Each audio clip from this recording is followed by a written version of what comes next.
Okay, hello everyone. This is a video that I'm making about the dragon variation of the Sicilian. It's a game between Anand and Kasparov, played in 1995 during the PCA World Championship. I'm doing this game because I'm interested in this variation myself. I'm looking at Grandmaster games with this dragon variation of the Sicilian to have an idea of how Grandmaster play this variation and what the ideas behind it are. I ordered my first book on this variation yesterday. It hasn't arrived yet, of course, but I'll have to wait till next week until I can have a look at the theoretical explanation. But in the meantime, I'm doing my own little research in my database, looking at games with this variation. I'll show you. This is the Sicilian defense, and then after g6 and bishop g7 we have the dragon variation. And white chooses for one of the most sharp variations, and that is the Yugoslav attack with bishop c4. Now you can see that the whole setup of white with the pawn on f3 is designed to attack on the king side. He will castle queen side, and this bishop on c4 is placed on this beautiful diagonal towards f7, and this bishop also will later go to b3, and there it would be very handy to defend these two squares a2 and c2. Now in the meantime, of course, white will not wait. The idea of black the idea of black is to use the c file for an attack on the king, on the white king, combined with the rook on c8, and many times with the queen on a5, and preparing also the move b5. But let's have a look at how this went on. Bishop d7, castle queenside, knight goes to e5. This is another thing that I have seen, that in many games in this variation the square c4 is very important. Both players try to control this c4 square. Now the bishop is challenged and it goes to b3.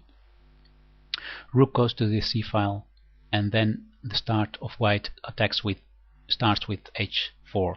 Now if you want to see a game with the move g4 that is also played very much, there is a beautiful video that was made by Kainstein. Kainstein is one of the players of Let's Play Chess.com, and he made a very interesting video about the game Short against Topalov in Linares 1995, in which g4 was played. So if you want to have a look at that idea of g4, I can advise you to have a look at this video of Kainstein. Okay, but in this game h4 was played, and Kasparov chooses to play h5 to stop this attack, this pawn storm. And another possibility here is to play immediately knight to c4. This has been played also many times, and after this exchange we get this position. One of the games that I found with this variation is Karpov against Korchnoi, so at top level this also has been played a lot. But in this game h5 was played. White plays here king to b1, a prophylactic move to move the king away of this important c file. Knight goes now to c4, attacking both queen and bishop, and of course white doesn't want to trade his dark square bishop because that one will be used for the attack. So he takes on c4. Rook takes e4, and now knight goes to e2. The knight is heading towards f4. That's the idea, and black plays dynamically b5. This is also a move that is seen a lot in this variation. The idea is to advance this pawn towards b4 and have more pressure on the c2 pawn. Bishop h6, queen a5, trade of this dark square bishop, and the knight goes to f4. And now black plays rook f to c8. Now the pressure on the c file is very big. Is threatening right now immediate b4, achieving a great attack. Let's have a short look at what would happen if white would ignore this threat. Let's have a look, for example, at the move g4 now. If white would simply say I want to attack and I don't care about b4, then what could happen is b4, the knight goes away, and then black can take on c2. If white takes on b4, then after trading of queens, the rook goes to f2, and black has a superior position, much more active with this rook attacking this f3 square, and also with the idea of chasing this knight away, so then the other rook can maybe come to c2. So there are lots of easy plans for black, and the two black rooks are very active. So this is not what white wants to allow to happen. So after rook c8, he played the knight c to d5. Now the queens are traded, and in a way for the spectators this is not so nice, because the tension of the game diminishes and we get a kind of ending that looks quite equal. But the game has a very sudden end, a very tactical end that I want to show you also. King g7, knight to d5, bishop e6. Now the e7 pawn can be taken, but white decided to play b4 first. Now let's have a look. If white takes on e7, then the idea of black is to take here on d5, and white cannot take immediately back on d5 because this pawn is pinned. So in this case white would have to play b4 first anyway, before he can take on d5.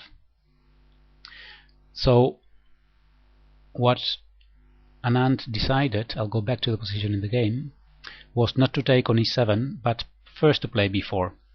But he had another idea, not to take on e7. The idea of Anand was that after exchanging here, the rook goes to c4. His idea was to play knight to b6, attacking both rooks. And now this looks very strong, winning the exchange, but it's a big mistake.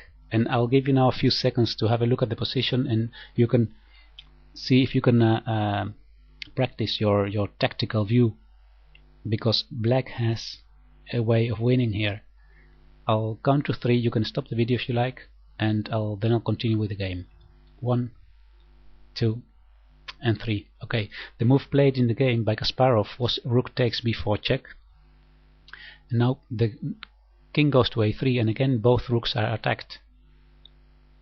Now I'll stop the video. You can stop the video if you like. I'll wait 3 seconds again before I'll show you the last move of the game, so black can decide this game in one move. Okay, 1, 2, 3. The move is rook takes c2. Now this is a very surprising move, and let's have a quick look what could happen. If the king takes on b4, then rook takes d2, king takes b5, and rook takes g2, and we see that black has 2 pawns more and the white pawns are very weak, so this is a hopeless ending for white. Now there is another possibility, instead of king takes b4, to take on c2, but in that case there is a check here, and after king a2 there is a discovered check here, so then after king to b2 the rook falls, and again we have an ending for black with 2 pawns more and a bishop against the knight, and this is hopeless for white. Okay, so this is a very sudden end in the game. I hope you enjoyed the video. I'll continue my my own small research for games with this Sicilian dragon, and I hope to come back with another video soon. Okay, thank you very much. Bye bye.